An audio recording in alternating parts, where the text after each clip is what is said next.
আসসালামু আলাইকুম। আজকের ব্লগ ভিডিওটি হচ্ছে বাইকের টায়ার পরিবর্তন নিয়ে। অনেকে ভাবেন কি টায়ার লাগাবেন, কোনটা লাগালে সবথেকে বেশি ভালো হবে। বাংলাদেশের বাইকগুলোতে সাধারণত এমআরএফ এবং সিএট টায়ার এই দুটি বেশি ইউজ করা হয়। এমআরএফ এবং সিএট দুটি কোম্পানি হচ্ছে ইন্টারন্যাশনাল মানের এবং মানসম্মত কোম্পানি। এই দুটি কোম্পানি খুবই ভালো মানের প্রোডাক্ট তৈরি করে থাকে। তারপরও আমরা দেখা যাচ্ছে যখন বাইক কিনি তখন বাইকের স্টকে যে টায়ারগুলো থাকে ওই টায়ারগুলো হলো এমআরএফ বা সিএট। বাইক কোম্পানিগুলো এমআরএফ বা সিএট এই দুই কোম্পানির টায়ার সবথেকে বেশি ব্যবহার করে থাকে।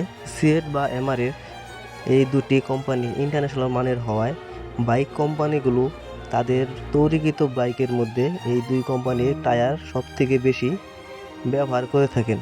আপনি যদি সাশ্রয়ী মূল্যে হাইওয়ে এবং শহরের ব্যবহারের জন্য একটি উচ্চ পারফরমেন্স টায়ার চান তাহলে সিএট টায়ারটি হবে আপনার সেরা পছন্দ। যারা অফ রুট এবং অন রুট উভয় ক্ষেত্রে চমৎকার গ্রিপ এবং পারফরমেন্স ভালো চান তাদের জন্য এমআরএফ টায়ার হবে সেরা পছন্দ। আমি এমআরএফ কোম্পানির টায়ারটি লাগাতে চেয়েছিলাম। মেকানিক বলল এমআরএফ কোম্পানির টায়ারের দাম বেশি। এফজেডএস ভার্সন 2 বাইকের টায়ার লাগাতে 5,600 থেকে 6,000 টাকা খরচ হতে পারে এমআরএফ কোম্পানির টায়ারটি লাগালে। আর বলল সিএট কোম্পানির টায়ার লাগাতে খরচ হবে 4,200 টাকা। আমার কাছে টাকা কম থাকায় মেকানিকের পরামর্শে আমি সিএট কোম্পানির টায়ারটি লাগাই। আমার বাইকের স্টক টায়ার দিয়ে আমি 28,000 কিলোমিটার পর্যন্ত বাইক চালাই। স্টক টায়ারটি দিয়ে 28,000 কিলোমিটার চালানোর পর বাইকের টায়ারের সুতা একদম বের হয়ে গেছিল।